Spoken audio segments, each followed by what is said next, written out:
कांदा टोमॅटोच्या चविष्ट रशात सुगंधी मसाल्यांचा तडका आणि वरून कुरकुरीत शेव. आहा! नमस्कार, welcome back to my channel. आज आपण बनवणार आहोत मस्त झणझणीत आणि मसालेदार आणि ढाबा स्टाईल अशी शेवभाजी. तर त्यासाठी सर्वप्रथम मी 2 मोठ्या साईजचे कांदे आणि टोमॅटो कट करून घेतलेले आहेत. चला तर साहित्यामध्ये बघूया. सर्वप्रथम 1 चमचा मी तिखट घेतलं आहे, अर्धा चमचा मी हळद घेतली आहे आणि 1 चमच्याच्या थोडं कमी मी जिरे पूड घेतली आहे आणि नंतर इकडं काळा म्हणजेच गरम मसाला आणि 1 चमचा मीठ घेतलेला आहे. तर चला आपण आता कृतीकडे वळूया. इकडे मी अद्रक लसूण छान ठेचून घेणार आहे.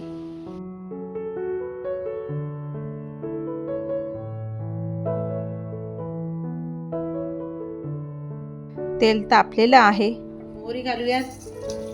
मोहरी छान तडतडू द्यायची. नंतर जिरे घालूयात. इकडे मी थोडासा हिंग घालते.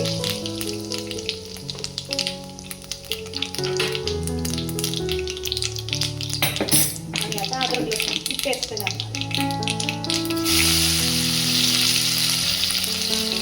अद्रक लसूणची पेस्ट छान परतून घ्यायची. मस्त वास येतो.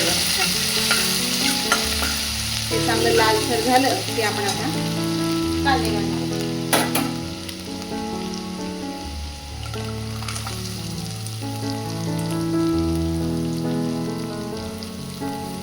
कांद्यांना चांगलं लालसर होईपर्यंत परतून घेणार आहोत.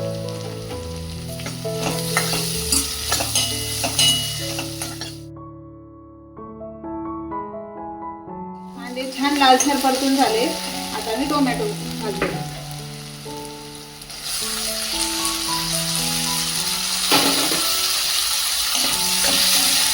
टोमॅटो छान शिजवून घेणार आहे.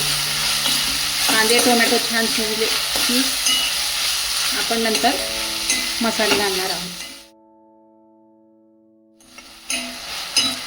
आता कांदे टोमॅटो छान शिजत आले आणि आपण आता त्यावर मसाले. सर्वप्रथम मी तिखट घालून घेते. हळद,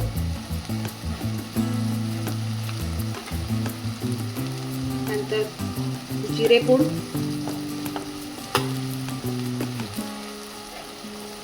नंतर मसाला आणि मीठ आपण नंतर घालणार आहोत. आता हे सगळे मसाले मिक्स करून घेते मी छान.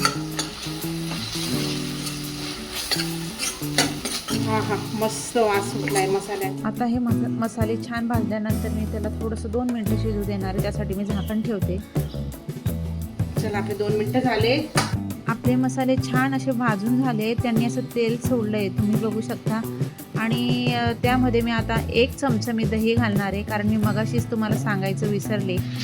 कारण दही घातल्याने जी भाजी असते ती छान आंबट गोड, तिला अशी छान चव येते आणि तिचं टेक्स्चर असं क्रीमी टेक्स्चर मिळतं आणि मसाल्याचा जो तिखटपणा असतो तो संतुलित राहतो आणि ग्रेव्हीलाही छान असा घट्टपणा येतो. भाजीची चव अधिक रिच आणि स्वादिष्ट लागते. फक्त दही घालताना गॅस कमी ठेवा आणि दही सतत हलवत राहा. आपण याच्यात गरम पाणी घालणार आहोत. तुम्हाला भाजी घट्ट ठेवायची थोडी की पातळ हवी त्यानुसार तुम्ही पाणी ॲड करू शकता. आता मला एवढीच ग्रेव्ही हवी, त्याच्यामुळे मी पाणी थोडंसंच घातलं.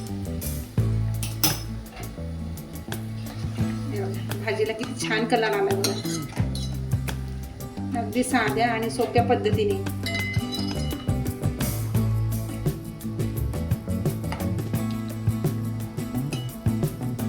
यात मीठ घालून घेणार आहे.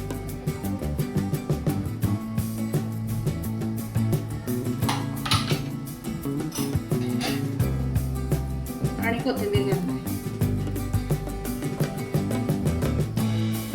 थोडंसं त्याला 1 मिनिट वाफ देऊन घेते. आता मी इकडे साधी जी फिकी शेव असते ती घेतलेली आहे. तुम्ही याच्यात लाल शेव जी मिळते तीही ॲड करू शकता. आम्ही अशी भाजी जनरली करताना मी ही शेव वापरते. म्हणजे ही तिखट नसते, त्याच्यामुळे तुम्ही तुमच्या आवडीनुसार शेव वापरू शकता. आता भाजीला छान उकळी आली आहे, तर आपण आता ही शेव त्यावर घालून घेणार आहोत आणि आता गॅस बंद करून द्यायचा आहे.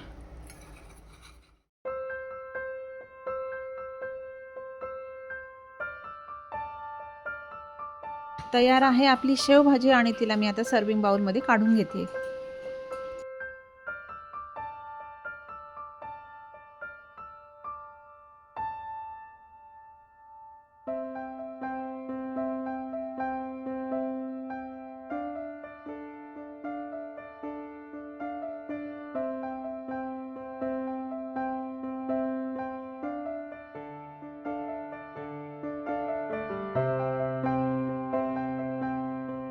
चला आपली शेवभाजी तयार झालेली आहे. तुम्ही ही भाजी नक्की ट्राय करा आणि ही भाजी पोळी, भाकरी, भात कशाही सोबत छान लागते.